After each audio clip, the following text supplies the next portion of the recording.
pop psychologist, as some people refer to her as, Marina, just put out her 5th studio album. It's called Ancient Dreams in a Modern Land. This follows her last album, Love and Fear, which came out in 2019. And Marina actually reportedly began writing for this project back in January 2020. I don't know if you knew that, Haley, but she put out a song called About Love, which was for the sequel to All the Boys I Loved, like P.S. I Still Love You. I don't know I if did you're... know that because I love that I was series. gonna say, I had a feeling you watched that stuff. And I actually really like that song.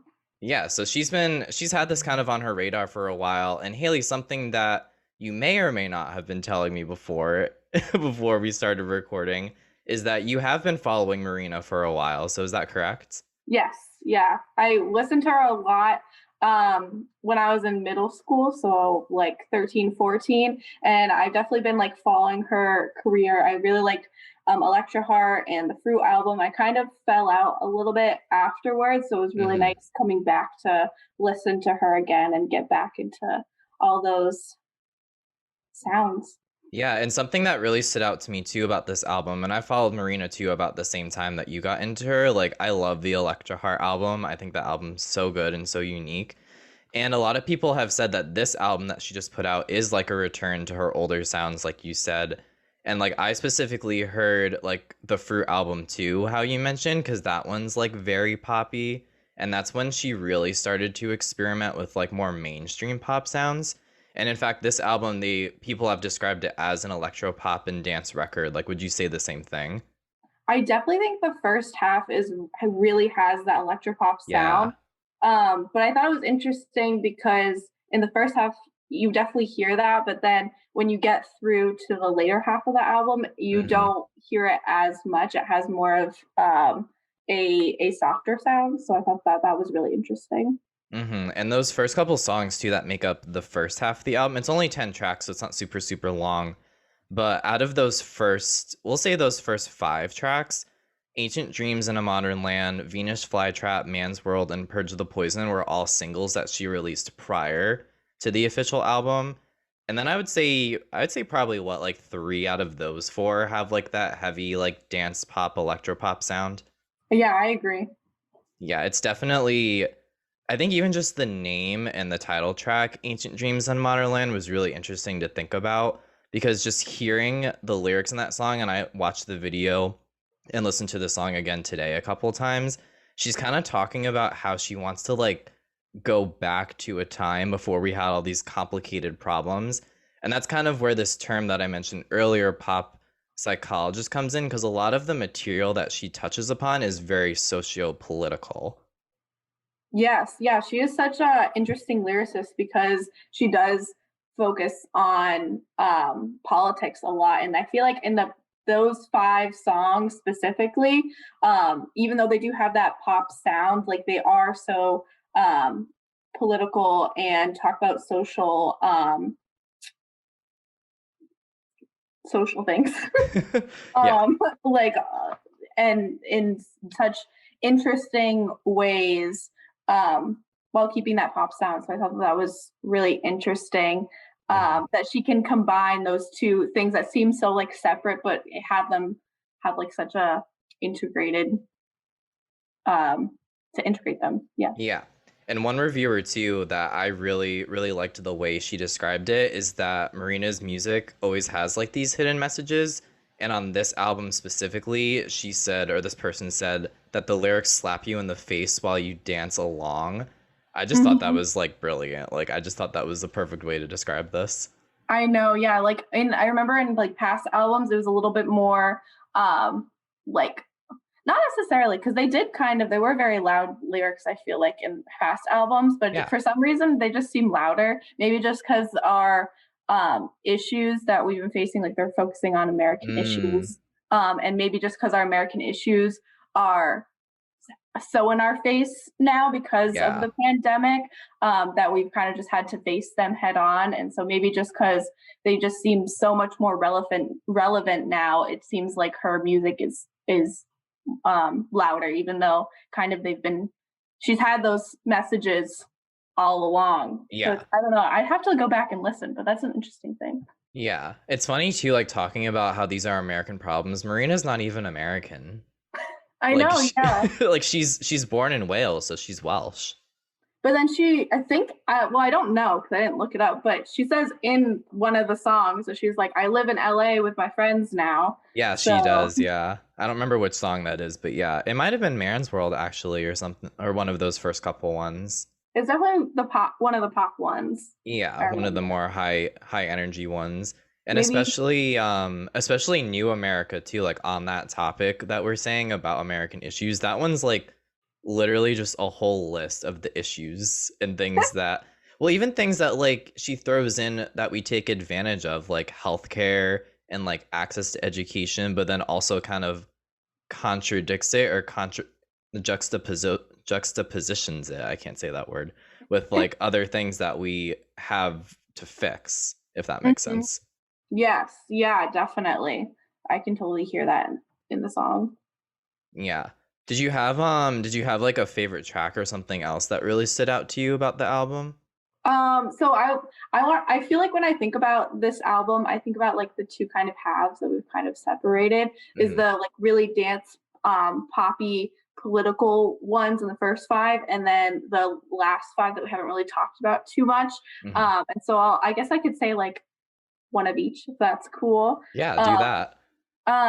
of the like dance poppy first five, I feel like Man's World. I just rewatched that music video right before. Mm. First of all, I think that music video might be my favorite as well. That's But awesome. I feel like as I listened to those songs throughout the album, I uh, I said earlier that the album really like grew on me, that I wasn't like I was like, oh, this is good, but then the more that I listened to it, I was like, oh, like I can like put these songs on rotation. Huh. Haha.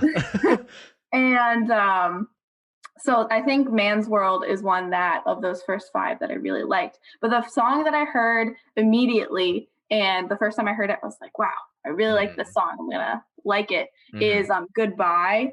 Um Oh, okay, that's that interesting. yeah, I know. I read that I think you said that it had like a weird song. It has like an interesting like production style. Yeah, I know. And it is kind of weird, but that's what I like about it. I can't even really describe.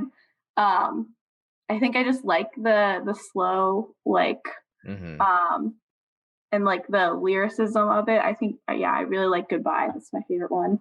Yeah, to kind of mention that one a little bit more, the production style that stood out to me is basically a ballad, and she closes the album out with this song.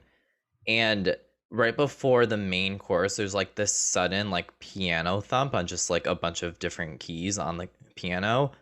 And I remember like sitting there and listening to that song specifically, and I was like, all right, you can tell that a woman produced this because it's so different and it sounds so unique.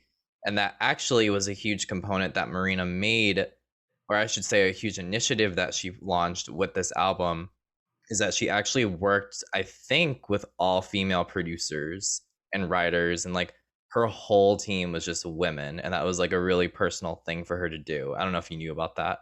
No, I had no idea. That's awesome. That's really cool Yeah, to and hear like that. that kind of also goes into some of the inspiration she had with Man's World and for that video too, because she said in an interview too that I pulled that she did with Vogue that the original idea for that song was to write about how women and LGBTQ plus individuals have been, subjected, discriminated against throughout history. She even wanted it to go as far back as the Salem witch trials, which is like mind blowing, like making that comparison. So she has like those personal causes that she feels so strongly about that she wanted to help in her own career. And that's why she was like, I want to represent women and I want to hire women to work on this album and make it, great and unique. And I think she did just that essentially. Yeah, it's really awesome to see that even represented in her music videos. She has like all different kinds of women that you can see. Like I told you, I was just watching Man's World, Hmm. um, and there are so many women, but also there was clearly either a gay man or a non-binary person. I'm not sure exactly, but clearly like there was a diverse range of people that she feels so connected to, Hmm. and wants to represent in her music and support and have elevated to have like producing and stuff. So that's really cool that she does that. Hmm. I know If for a fact she's like a huge gay icon. Like the gays like yeah, love her. I know. I think I was reading in an interview um, that she had that like her Electra Heart album or some Hmm. was like really just what made her blow up and where she got a lot of her fans or her LGBTQ fans. Hmm. But going back to what we were talking about with her having her all producing women, all women producing her tracks, which is awesome.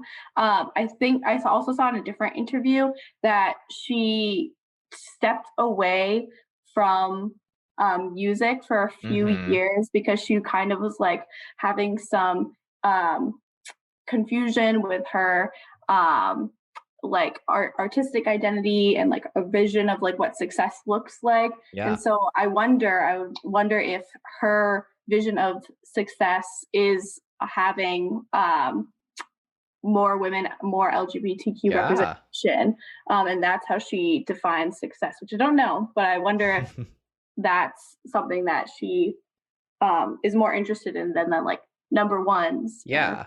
Yeah, and that's really good you touched upon that because that's something else that she referenced in the interview that I pulled from where she had said the last album she did when she did Love and Fear, she was kind of coming down from this place of being like super depressed and very confused like you said about her artistic direction. So she said with this album specifically, she feels a lot more confident and feels like her life is more balanced. She talked about like how she's made different changes in her professional life, hence the asking all women to produce this album. So I think mm-hmm. all that stuff really goes together, and I'd completely echo what you said too. I don't think she's someone who's really out there anymore like seeking titles or accolades in terms of like charts, awards or whatever. I just think she wants to do what she wants to do. Yeah. I like she just wants to be like if I um can make something that I'm proud of or do something that clearly she cares a lot about politics Mhm. and social justice and making like things right and moral. So it seems like that is something that's more important to her than having like the most fans or the most Instagram followers or something like that. So that's really Mhm. awesome to see an artist talk about and represent and show.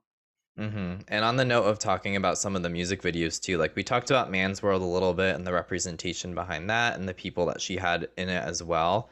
And then the other tracks on the album that she has music videos for are also the title track Venus Flytrap and Purge the Poison.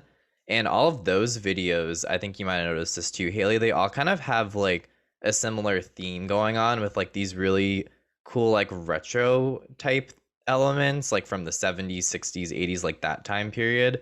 I think Mm-hmm. it's yeah, Venus Flytrap I think is the one that has like a lot of different like movie and Hollywood references. Like Yeah, I thought those are really really cool. I know. I was like, I forget which ones I was watching, but I was like, oh, Rocky Horror Picture Show, like Yeah. Lips. Like I could see that one. I could see um like the yeah, like definitely 60s, 70s, 80s references, but then I also could see like cultural references with like the I forget what the picture of the Michelangelo picture with the people touching that like God and Oh man yeah. touching Yeah, like it's I can't think of it too. I should know this, but I yeah, I know exactly don't what you're remember. talking about. So I was like, I specifically saw that image in one of the Mhm. music videos. So her just taking all of those like references and I definitely feel like when artists do that, it definitely elevates the like music video a Mm. lot. I'm like, I know where that's from. Like you can see where she's pulling from, and I wonder what the intention is behind that, like the 60s, 70s, 80s. If that's part of like, does she think that that's um, part of like a better time? I wonder Mm. because since the theme is Yeah. like ancient um, what is the what's it called Ancient again? Dreams, yeah. Yeah, Ancient Dreams in Modern Land. We talked about how in that title song, um, she is like harkening back to when times were easier. So I wonder why she chose like that, those specific times. Like, do she Hmm. think that those times are easier, or are they just more iconic times in history, um, and like easier to depict than even further back? Yeah, and I think from following her career too for a while, I think she's always kind of had an affinity for that time period and recreating that in True. some way in her music. I think I saw a comment too on one of the music videos that it looked like she was recreating characters from the Electra Heart era. And like, I think one of the characters, I think it was in like her Prima Donna video, if you've ever seen that one, when she kind of had Hmm. like the high bob of hair. She kind of looked Yeah. like one of the Jetsons or something like that, or like somebody from the Flintstones, like with the way she wore her hair and like the big headband and stuff. You know what I'm talking about? Yes. Yeah. Like the '60s style. Yeah. Mm-hmm. Yeah, That's and like. I also think I remember one time reading about her too, and her style inspiration, she has said, is very much influenced by like 60s, 70s like cheerleader type thing. So I think she's still like pulling that kind of stuff. Well, that's awesome that she has like such a distinct style Mm-hmm. because it's definitely um awesome to see. And that is interesting because we were talking earlier about her like artistic identity Yeah. and um how earlier she like kind of like in the interview that I saw, she like couldn't separate like her personality from her like artistic personality. Mm-hmm. And so it makes me wonder when we're talking about like her wardrobe, like is that more Marina, like the '60s like vibe? That's fair, Um, yeah. yeah, or is that like it seems like since she's like come back to it, that that is more like who she like identifies with or the things that she likes. Since this album, she has said is more like Mhm. herself than it has been in the past. Yeah, and I was actually just gonna bring that up too, like the more personal components of the album. And those are shown through songs like, and these are more in the second half of the album where it kind of slows down a bit. So there's Pandora's Box, there's Flowers. We talked about Goodbye a bit. Pandora's Box and Flowers kind of mirror each other in terms of themes. Like they're both more about like heartbreak, and Pandora's Box like has the comparison to the ancient, I think, yeah, ancient Greek mythology Mhm. legend like of Pandora's box, and when you open it, it unleashes like all of this terror and like bad things will happen. And that song I really got into because she describes love as like a game and a curse, Mhm. and like she's just so philosophical too. Like she has all these different elements, like the political, the social, and now we get like philosophical, but also relating it to, maybe one could assume her love life. Like who knows? Like maybe she was in a really bad situation and it felt like somebody had opened like her Pandora's box, and that's what this song inspired. Yeah. Yeah, definitely. When listening to that song, I could definitely hear that. I thought it was really interesting that like it does seem like in the second half is definitely more personal. Hmm. Uh, Again, I don't know if like the songs are just written to sound more personal, but I guess like when I was listening to the songs, like you could also argue that they are just like a little bit more like ambiguous what you're talking about. Like you could relate it to things like I forget which song I was listening to. I guess Goodbye, like Hmm. kind of like a goodbye to the like um past that we've had, which she kind of talks about in her the first half of the album. Um where she's like that things are like new, things are changing. And so Hmm. like even though like in the goodbye she's saying like I'm a new person, I'm new from this like relationship, it sounds like it could be like the relationship with America or like the relationship with Hmm. things. But again, I don't know. That just could be like a different interpretation of Yeah. it because like I feel like when you're listening to music, like obviously the artist has an intent when they're writing it, but when you're like interpreting it as a listener, like you kind of assign your own interpretation, and it can be just as valuable, even though it's completely different. Yeah. No, I love that you said that because I always say and I feel that art always has the right to be open for interpretation unless like the artist or the person making the art is like, no, I made it for this reason. Like it has this purpose. Like I drew this picture of a potato because I had a potato sitting on my counter. Like it's not some grand scheme. But with Marina's album too, like you mentioned, you said it perfectly too, Haley. Like it's kind of like you can listen to these songs and you can get multiple meanings from one. Like there's not just one very cut and dry like story that she's telling with each of the songs. Mhm. Yeah. That's what I definitely really like about, Marina in general is just the way that she makes you think, like, as you said, she's such a Hmm. philosophical writer that she just, like I her lyrics are so interesting to think about the connotation that they have and the way that she is writing them, like, "Oh, like, what do I think about the world around me?" But it can also be kind of depressing, to be Yeah, honest, just a that's little also bit. true. Because sometimes I like to listen to music and like escape a little bit. I'm like, oh, this is Hmm. a lot right now. So I just need to like take it in like times when I'm mentally prepared. Hmm. But still good. Well, going back to how we kind of led into this, you had said that you fell off with Marina and then you kind of came back because of this album. Do you kind Hmm. of see yourself on the lookout and like keeping up with her more after Oh, this? definitely. I mean, I told you that I really liked About Love. And I was like, wait, this is like coming back. I think did she have another song that was like in a, oh gosh. It was a like three people. It wasn't a duet because there was like three people, but I swear she had Oh, another song before she had a About Love song with that she she had was a like song with featured Clean on. Bandit and Louis Fonsi, I think it was. It was called Baby. I think that's what it is. Like I think that was another song that also like she's been on my radar Hmm. and I didn't quite like the Love and Fear album. It wasn't my favorite. So that's definitely what made me be like, okay, like not my favorite, but I'm still looking. And then she did have that like 4 year gap that Hmm. she didn't have another album. So, but definitely coming back to this album and hearing her other songs, I am very much a pop artist. I love pop, and so she will definitely be on the lookout. I will listen to her, even if she doesn't do pop, but she does pop. Then Yeah. I'll like keep listening. I describe her as like an indie pop artist because she doesn't make exactly like mainstream pop music, but even if it sounds mainstream, like some of the songs on this album, it'll still have very left field concepts thrown into it, whether it's like the lyrics or the production or anything else that we've mentioned.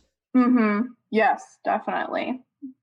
And that's interesting too, because I also remember watching an interview with her that I think she said all of the music she listens to is like pure pop. Like she's like, I love Britney Spears and I love like, that era of pop music. So I think it's so funny. Like she just creates music that's very much what she thinks and what she feels, but like doesn't it like kind of goes against what people would expect her to do, it seems.